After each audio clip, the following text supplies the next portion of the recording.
Bismillahirrahmanirrahim. Assalamualaikum warahmatullahi wabarakatuh. Alhamdulillah, jumpa kembali dengan channel Al-Insyirah TV. Dan insyaallah dalam video ini kita akan membahas mengenai tanda jar dalam i'rab.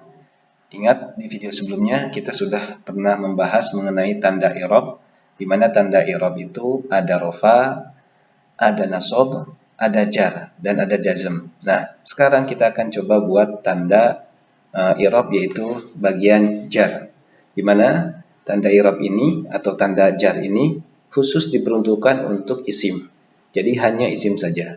Untuk fi'il dia tidak ada yang memiliki tanda jar. Nah, tanda-tandanya adalah yang pertama adalah al-kasroh. Ini tanda jar yang paling umum. Jadi kalau dalam Al-Quran kita melihat ada kata isim yang berupa harokat kasroh, maka dia pasti termasuk ke dalam kategori tanda jar. Yang kedua adalah al-ya. Jadi tanda jar yang kedua adalah al-ya. Tanda jar yang ketiga adalah al-fathatu. Nah, jadi ada tiga tanda. Ada al-kasrah, al-ya, al-fathatu. Nah, tanda jar ini dalam i'rab yang mana diperuntukkan untuk isim, maka isim tersebut nanti akan memiliki keadaan sebagai isim majrurun. Isim majrurun. Nah, adapun tanda jar ini biasanya dia ciri-cirinya didahului oleh harfu jar. Bisa juga berkedudukan sebagai mudhof dan mudhofun ilaih, atau ada bisa sebagai na'at man'ut. Nah, kita akan bahas itu di video selanjutnya. Nah, sekarang kita akan coba berikan penjelasan mengenai tanda jar, di mana tanda jar berupa kasroh itu biasanya melekat kepada yang pertama adalah al-ismul mufrad. Jadi tanda jar yang pertama adalah untuk isim mufrad. Tanda jar yang kedua adalah untuk jam'ut taksir. Dan tanda jar yang selanjutnya melekat kepada jam'ul muannas salim. Nah, tiga ini memiliki tanda jarnya berupa al-kasroh. Al-ismul mufrad, jam'ut taksir, jam'ul muannas salim, itu tanda jarnya adalah al-kasroh. Adapun untuk tanda jar yang berupa ya, itu diperuntukkan untuk al-ismu tasniyah, isim yang bermakna dua, jam'u mudzakkar salim, dan al-asmaul khamsah. Jadi ada tiga juga untuk ya, tanda jar yang bagian ya, itu ada tiga juga. Adapun yang terakhir tanda jar berupa fathah itu diperuntukkan untuk al-ismu la yang sharif. Jadi untuk isim yang tidak mengalami perubahan dalam sorof.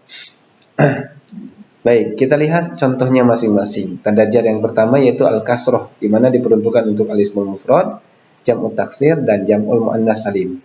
Kita lihat contohnya. Contoh yang pertama adalah al-ismul mufrad. Contohnya minal masjidi. Asal katanya adalah al-masjidu. Nah, ini asal kata awalnya. Al-masjidu. Huruf dalnya berupa dhamma.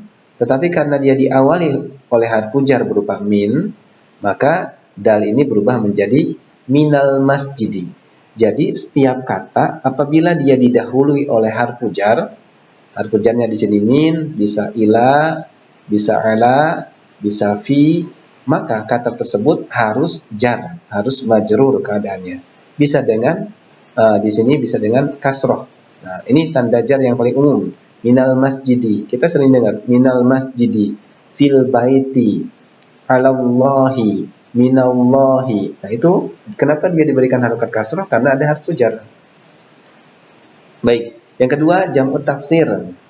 Tanda jar yang kedua yang melekat pada jam'ut taksir yaitu kasroh. Tandanya kita lihat contohnya di sini, kita punya contoh fil kutubi. Jadi asal katanya adalah al-kutubi, buku-buku. Al-kutubu. Ini buku-buku. Harokatnya dhamma, tetapi karena dia diawali harfu jar berupa fi, maka al-kutubu ba-nya berubah menjadi fil kutubi, berubah menjadi kasroh.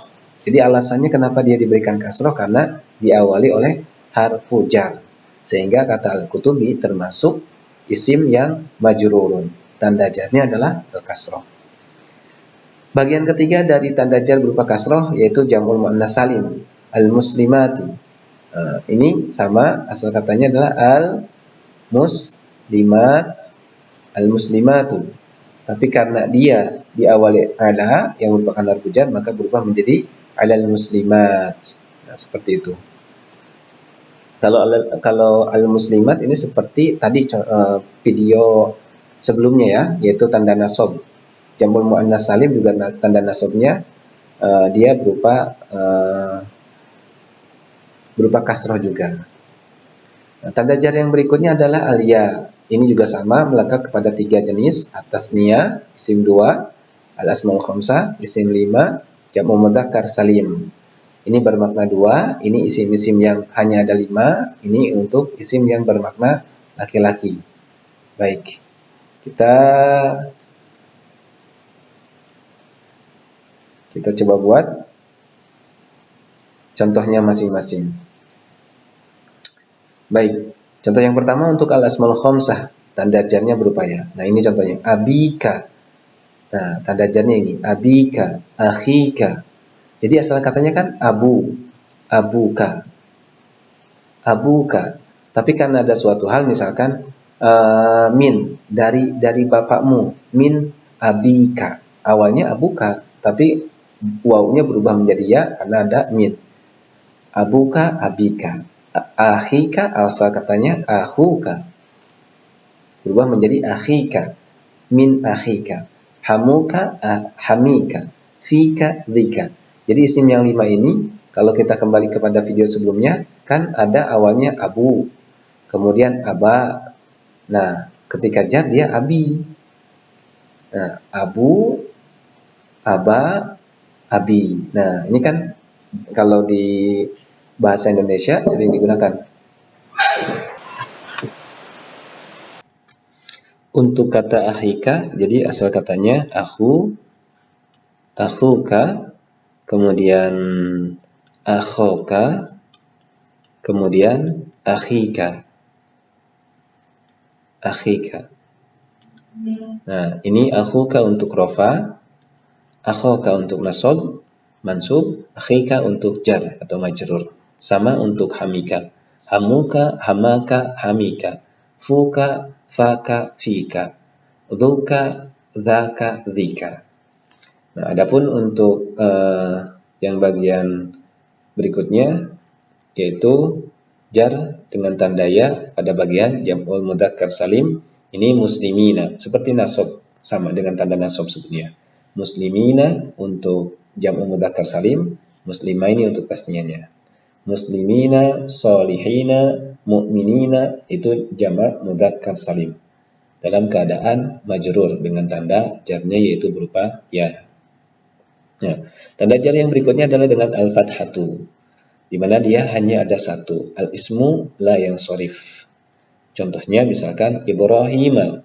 Jadi misal ada Ibrahim, atas Ibrahim, atau min Ibrahim. Nah, biasanya kan kata setelah harfu jar itu majrur. Majrurnya biasanya dengan kasroh. Tetapi untuk al-ismu la yang sorif, di mana dia tidak menerima sorif, maka tanda jarnya dia pengecualian, yaitu dengan fathah. Jadi tidak ada Ibrahimi, yang ada Ibrahima atau Ibrahimu. Ibrahimu ketika dia rofa, maka dia kita baca Ibrahimu. Tapi ketika dia jar, maka dia Ibrahima. Ketika dia nasab, Ibrahima juga. Nah, demikian itu video mengenai tanda jar dalam i'rab yang mana nanti diperuntukkan khusus untuk isim, dan isim tersebut keadaannya menjadi majrur. Terima kasih. Wassalamualaikum warahmatullahi wabarakatuh.